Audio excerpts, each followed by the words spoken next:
But the annual report basically goes through all of our activities from the previous year, highlights the numbers, and our wonderful staff has compiled this PowerPoint, which allows us to show ourselves off a little bit. So here's the title page, and soon I will throw it over to Patrick for the first slide. Yeah, I'm ready. All right. I did know that. Okay, good. I did know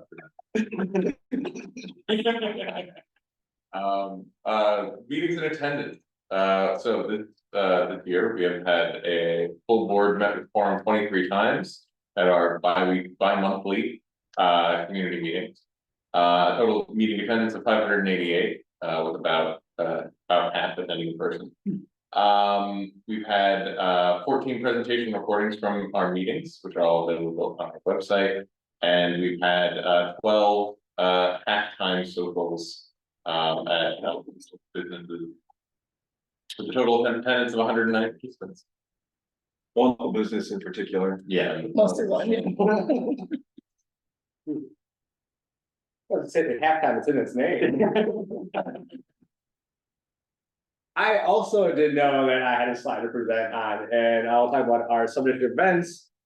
So we had, again, for our 4 annual events, plus actually 2 more that we kind of co-sponsored that are not on here. So as always, again, we had our Blizzard breakfast in February.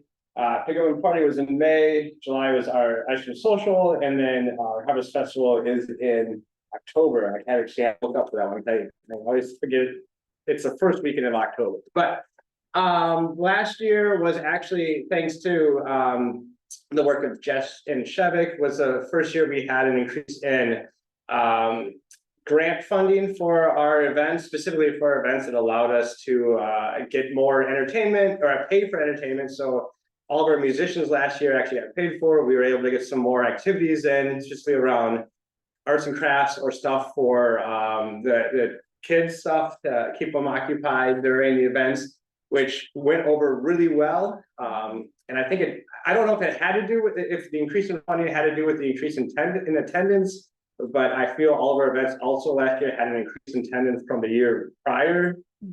Specifically the Blizzard breakfast. And if you're at it again this year, it was even more, and we are running out of space. So it was very good. The other 2 events that we kind of had some co-sponsorship of is a Como Home event in June at the Pavilion. And I think this year we also did, we ended up doing something with the Dr. Paddle for Halloween, right? Yeah, we did a last minute. Oh, it's on the next slide. Sorry.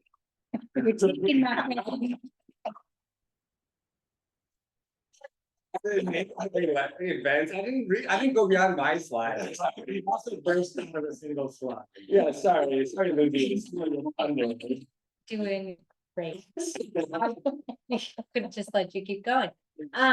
Yes, so in addition to our sub-district events, we also have these community events that we either kind of took lead in hosting, or some other organization was really the lead and we became kind of a co-sponsor of it. They reach out to us and we use our staff talent here to help advertise or to find ways to kind of beef up the event, get tablers or people that we're connected to connect with these other organizations. So we have the Como Homo Pride event. I mean, we're on our 4th or 5th year of doing that event, and it continues to grow. We have kind of some regular partnerships with St. Timothy's Church that has been there multiple years, and Foxbury Bakery Treats. New event this year was the St. Paul Art Crawl. They really kind of reached out to us and used this space of the streetcar station to have local artists come here, and we had volunteers that came and participated with that. It went so well that this next coming year, it's already planned to do it again, and it's growing to 2 locations. We have continued our garage sale in the neighborhood, sponsoring that, having a map online for neighborhood residents to find garage sales for a specific weekend, and trying to work more with the dock and paddle at the pavilion. They reached out this year and we helped out with a Halloween event. I'll read ahead next time. The citywide drop off is kind of sadly ending. Maggie's been doing a great job running this for a long time, and it's been incredibly successful. The lines of people going there were unbelievable. But Ramsey County has also kind of stepped up to the plate on this one and given us other alternatives for it. So there's a new environmental service that is on Larpenteur and Dale next to the Como Park Animal Hospital. They're open 5 days a week and are accepting all kinds of stuff that we had been doing. Also, Waste Management on Como Avenue. They will take mattresses, water heaters, things like that for a fee, but there's also a whole bunch of stuff that they will take without a fee. So there's some other alternatives, even while this is like ending. There's some great alternatives out there as well. All right, and I'm here to talk about our amazing cleanup events at the lake. I feel bad talking about this while Mike Ireland is in the room because he's really the one that leads all of it. But we have our first one actually this Saturday. Jenny did mention it, and that's going to be the what's now replacing the citywide park cleanup for Earth Day. We do the Lake Como cleanups. We do 4 cleanup events between May and September. I made a nice little flyer that Mike Ireland is going to be sending out in the newsletter, I believe, as well as to anybody who wants to have it on their phones. I can just text it to you. The curb cleanup went really well. 83 households reported participation this year. I think that was an increase, right, Mike? Yeah. Awesome. Yeah. Yes, that is just a great way to keep our curbs clean and then eventually the water in the lake clean. So as it says in this last little bit, the park cleanup is when we partner with Parks and Rec for Earth Day. That's what's happening on Saturday. We had to take over the sponsorship on that because St. Paul Parks and Rec is no longer doing Earth Day cleanups that are citywide. Right, Mike? Correct. Yeah. Well, they're doing it, we're just hosting it and you can choose the date. They're stepping back from their active role.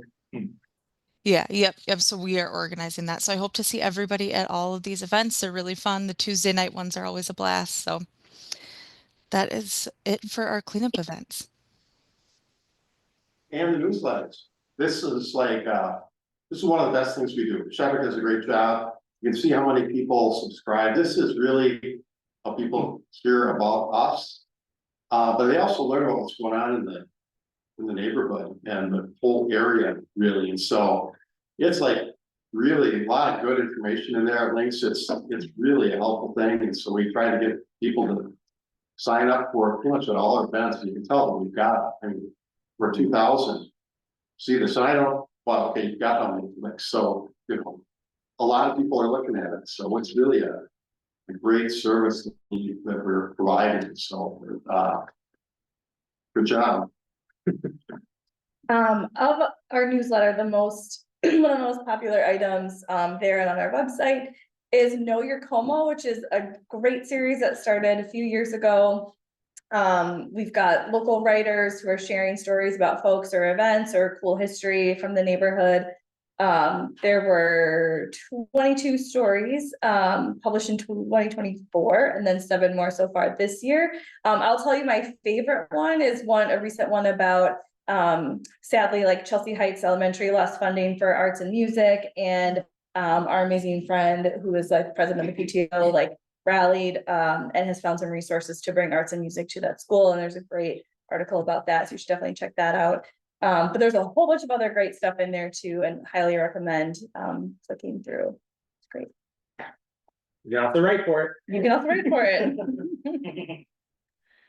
All right, I'm going to talk a little bit about pollinator pathways. So a couple years ago, a group in South Como applied for a Lawns to Legume grant and ended up becoming the St. Pollinators of South Como. That group joined together with the Hamlin Midway Beeline and Frogtown Green, along with Minseed and the Xerxes Society, to apply for a Pollinator Pathways grant, which we did receive. And that's over $200,000 in native plantings spanning last year through 2026.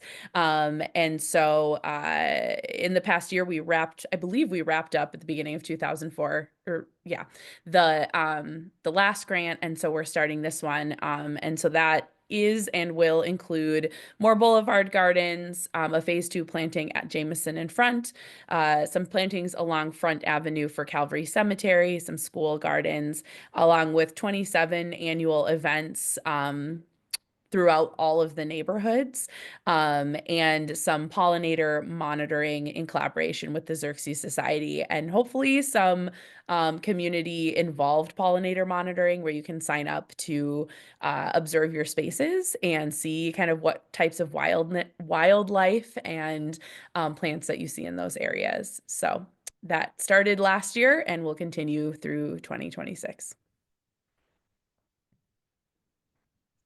And I'm Laura Oyen, and we have been working on the Como Neighborhood History Project for 3 years now.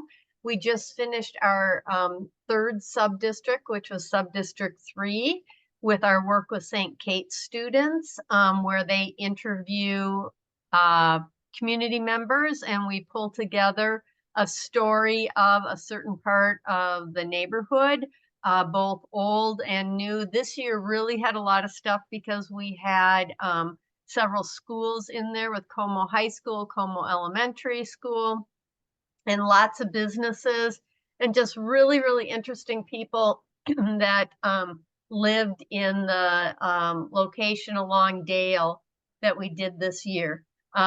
This summer will be our last district on it, and we found out that St. Kate's is not going to be with us this next summer going forward, but we will be wrapping it up with still our community member projects.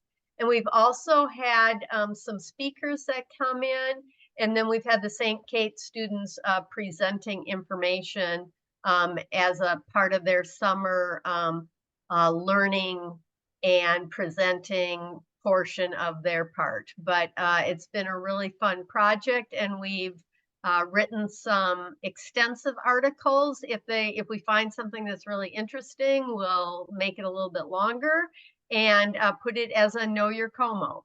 So it's been a great project, and thanks for all the people who clicked on it and gone through the story map.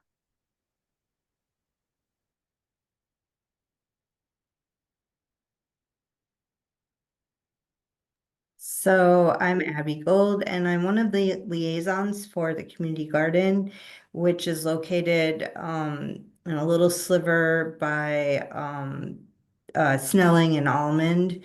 And if you drive down Snelling and look to your right as you're heading north, right before the Midway, you'll see the garden there. It's really great and beautiful, especially in August when everything is starting to bloom and blossom. And I have 2 co-coordinators, Chris Kelly and Jody Bringardner, who volunteer, and we split the work up between the 3 of us. We have 32 gardeners in 25 10 by 10 garden plots. And pretty much everyone on the waiting list was invited for the 2025 season to garden. And we are also, some of the things we want to do in the garden is put a sign up, because we had some pilfering last year, but we're hoping to kind of nip that in the bud this year, no pun intended.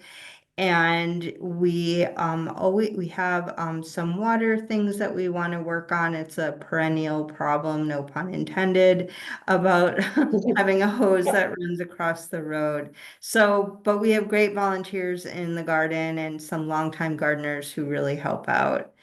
And I guess I don't know very much about the Churchill Rain Garden. I think there might be somebody else in this group that knows a little bit more. Is it Laura? Or I know about the Midway Parkway Garden Club, which is the top picture on the right. Okay. But I think the Churchill Garden is the one right across from the streetcar station. Okay, well, that is maintained by Eva Getzman, who hosts monthly community gardening and maintenance opportunities. And she also includes flyering for the D10 rental communities for some of the events that they hold. And the garden has a maintenance grant through Capital Region Watershed District of about $2,000 a year. And Eva also is a great community member. She hosts a St. Paul gardening Facebook page that's really active. So if you're ever out there on Facebook and want to get involved in the garden community, she's really, really active. So we're grateful for her participation. Okay, that's all I have. All right. My name is Maggie Zimmerman, and I've been chairing or co-chairing the land use committee now for the better part of a decade. And we've got, we've got like some things that come up pretty regularly, right? Annual licensing for businesses that are around us, but we also get kind of a first look at new businesses that are coming into the neighborhood. And so this year that included things like Kitty's Corner, which is the new owner of the gas station on Larpenteur and Dale, Al's Garage down on Front, Carol Coffee across the street from Chelsea Heights there, and a few other local businesses that have kind of come into our community in the last year. And we're always really excited to welcome those and kind of give them a little bit of a platform to get to know the neighborhood. Another thing that we do in the land use committee is we kind of think about how Como folks are impacted by city initiatives. So when we think about things like the consolidated plan that the city put forth for HUD, or when we think about zoning studies, those will come through land use. That's kind of a broader scale, but even on a micro scale, when there's variance requests from local homeowners, from organizations or businesses in the neighborhood, those also come through land use.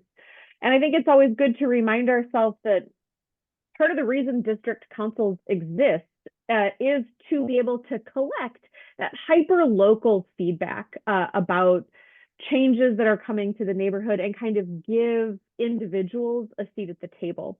What that also means is that D10 sort of serves as an education platform for a lot of folks when they think about city policies or city initiatives, or even if it's just a homeowner who wants to put up an addition that's 2 feet taller than allowed in code. We can kind of serve as like a bridge between some of the labyrinthian city processes and the way that that might impact individuals. So you can expect that in the coming year, land use will continue to show up here and there as changes come for Como.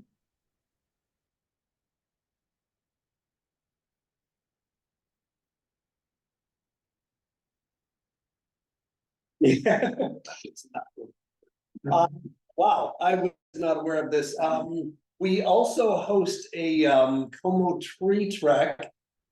And we've got a whole bunch of different species of trees in the neighborhood.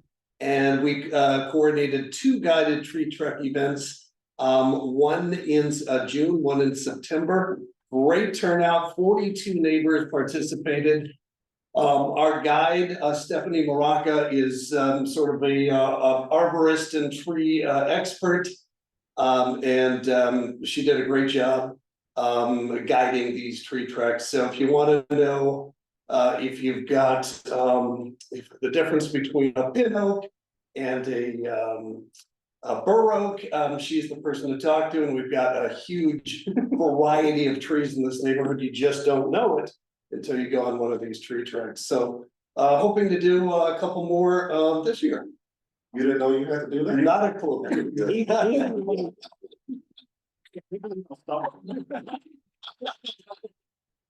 has a great job, and she put those signs, little plaques on the trees. You can find them everywhere, they're great. It's really important.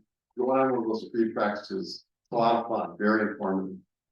All right, this is my slide. There's a lot of words up there, but on the left-hand side, you can see the partner organizations that we received some grants from in 2024, including Ramsey County, which was an amazing grant that allowed us to increase some of our event funding. The St. Paul's Cultural Star Grant is another one that has been excellent. Some other ones that were mentioned previously, Lawns to Legumes, is one watershed, Capital Region Watershed Partnership, the recycling program. You know, these are some ongoing partnerships that we've had for a while, and these are really what make the board work churn. And speaking of what makes the board work, our staff, Jessica and Shevik, their dedication, commitment to not just our community in Como Park, but St. Paul, and I'm certain any community you guys find yourself in is made better through your work. So we're really grateful to have you guys here.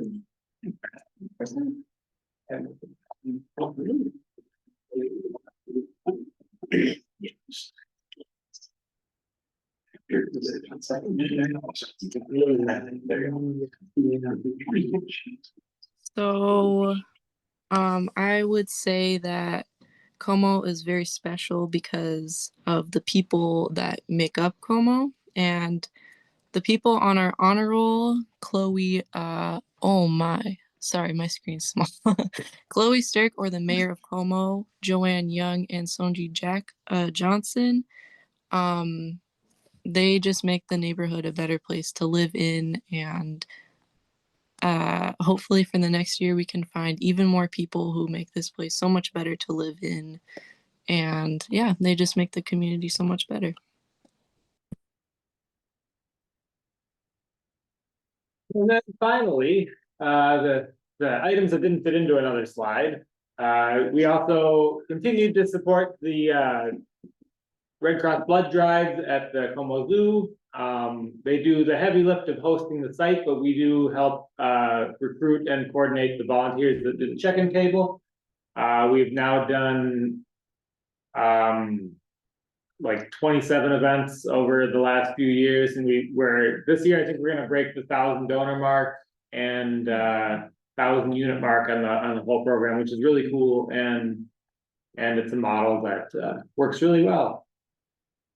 Thank you to Peter B, Tony M, Betsy W, Judy D, and Matt Kelleher for volunteering at the table in 2024. We also continue to partner with Ramsey County on the Como Beulah Lane Food Scraps 24-hour drop-off site, which our part is coordinating solutions to issues that arise, as well as a handful of volunteers that take compostable bags from the streetcar station that I distribute out monthly and bring them as needed to the site. And we actually distribute over 75,000 bags a year doing this, which is an astonishing number every time I think about it.